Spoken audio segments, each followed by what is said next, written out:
Hayırlı. Biz қазір алдымен психологиялық ахуал қалыптастырып алайық. Бұл сыйлау әдісі арқылы бір-бірімізге жақсы көңіл күй сыйлаймыз. Айдын, саған сәттілік тілеймін. Саған сәттілік тілеймін. Саған сәттілік тілеймін. Саған сәттілік тілеймін. Саған сәттілік тілеймін. Саған сәттілік тілеймін. Саған сәттілік тілеймін. Саған сәттілік тілеймін. Саған сәттілік тілеймін. Саған сәттілік тілеймін. Саған сәттілік тілеймін. Сізге сәттілік тілеймін. Енді біз ұлттық аспаптар арқылы топтарға бөлінеміз. Қажетті ұлттық аспаптарды алып, бес топқа бөлінеміз.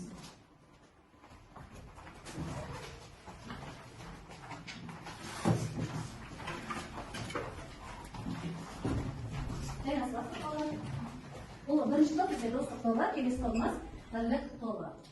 Үй тапсырмасын тексеріп аламыз. Үйге қандай тапсырма берді? Екінші мамандық.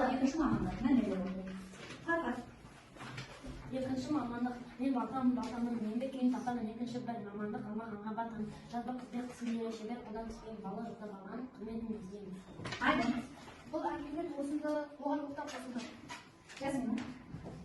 Мен екінші өнерім қолдаймын, мен досымды тек мен илеп қоямын, мен де көп ойлаймын, тұқпық болып тетікті төбесінен өнеймін. Филис. Екінші өнер керемет, маған да сол керек ет, екі кетіндік қойды кресло керемет. Злайна. Биді қашан құрыпты, бозбай адам жүріпті, ал мен болсам бозымша бір ай алым шығыпты.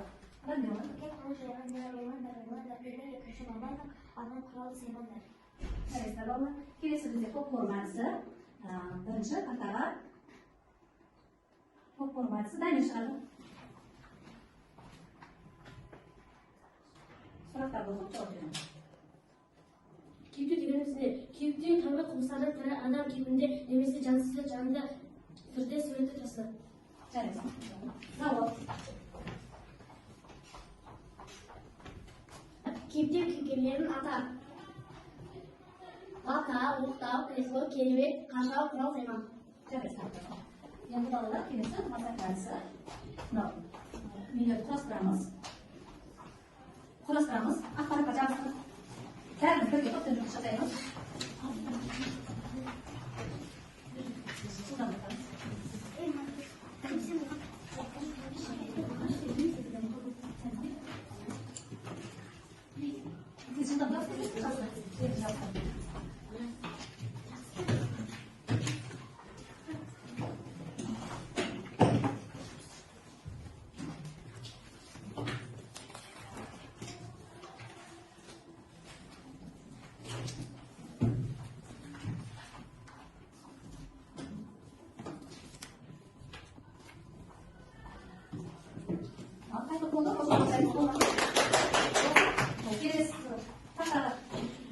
Бірлік тобынан тақтаға Зарина шығып, сендерде нені құрастырдыңдар? Біз балықшақ құрастырдық.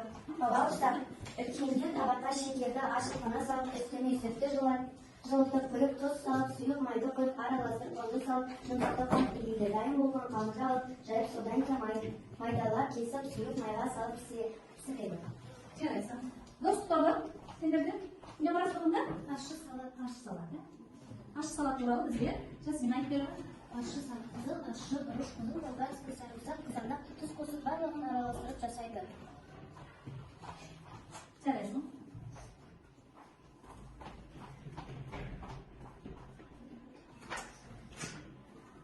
Енді балалар, жаңа сабағымыздың тақырыбы ақылды аспаз.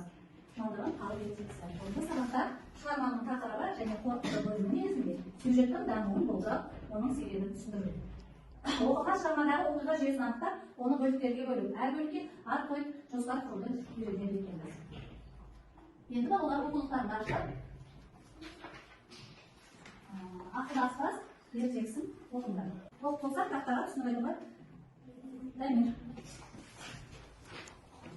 Ақылдаспыз. Ертегі патша маңайындағы патшаларды, корольдерді, уәзірлерді шақырып үлкен той жасағысы келеді. Той алдында 3 күн бұрын патша аспазды шақырып бұл ақша береді де, осы ақшаға дүниедегі ең тәтті, ең дұрыс, ең қымбат азық-түлікті сатып әкел дейді. Үсті-үстінде ең тіл еретін тағамдар толы болсын деп бұйырады.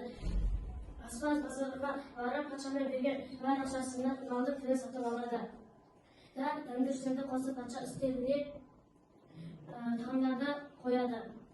Осы кезде меймандар келіп, патшаны дайындаған тағамдарды әкелуді ұсынады. Аспаз осы кезде pişкен etпен тір әкеледі де әр қонаққа тір әкеледі. Сол кезде қонақтар кішкентай етті тез жеп қояды да тағы бір тағамның түрін әкелуді бұйырады. Аспаз тағы да қонақтарға тір әкеледі. Қонақтар ойлайды, осы жерде сатып болса шығар деп ойлайды екен. Сол кезде аспаз тағы бір тағамды әкелуді бұйырады да тір әкелінеді. Қонақтар патшаға бізге де бір ғана тағам береді деп патшаға айтады. Патша ашуланып аспазды шақырып алып сағат болашақ үйдің қақпа түнедегі ең тасты ең қыры тағамдарды әкелген жоқ па деп айтады. Аспаз бұл жолы да тағы тір әкеледі. Патша ашуланып, мен саған дүниедегі ең жаман нәрсені әкел деп едім ғой деп ашуланады. Аспаз, о парасатты патша, дүниедегі тілден асқан бүлдіргіш бар ма дейді. Ол тіл достықты, бейбітшілікті, ұзады, бәрін білдіреді дейді.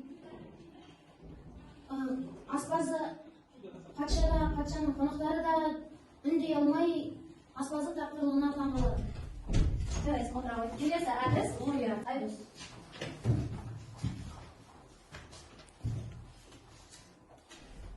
Ертегідегі қонақтар аспазға риза болды ма? Жоқ, себебі қонақтарға қайта-қайта тілден жасалған тамақ әкелді. Сол себепті қонақтар неге осы тамақты қайта-қайта береді деп ренжіді. Келесі әдісіміз печенье әдісі.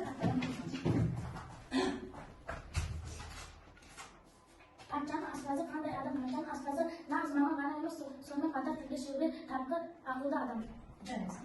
Келесі әдіс рельс әдісі. Филғазды шақырамыз.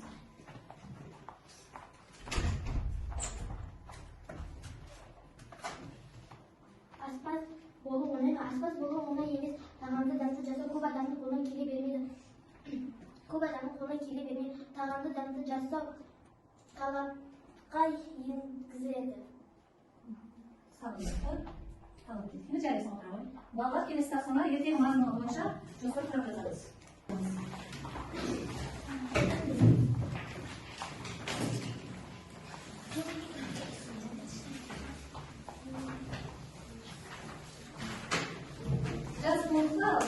Жазып болса, сонда оқимыз. Қай тоқтайын?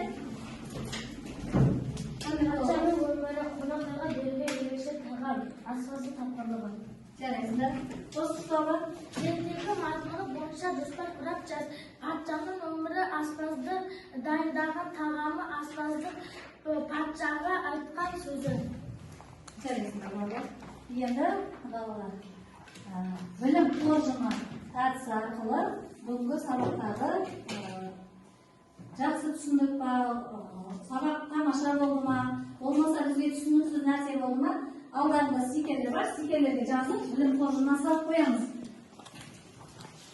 Өте жақсы түсінсе, қызыл қоржынға,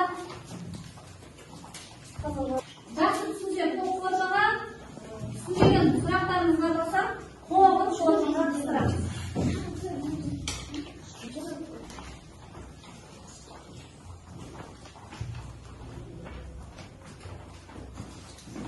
Жарайсыздар балалар.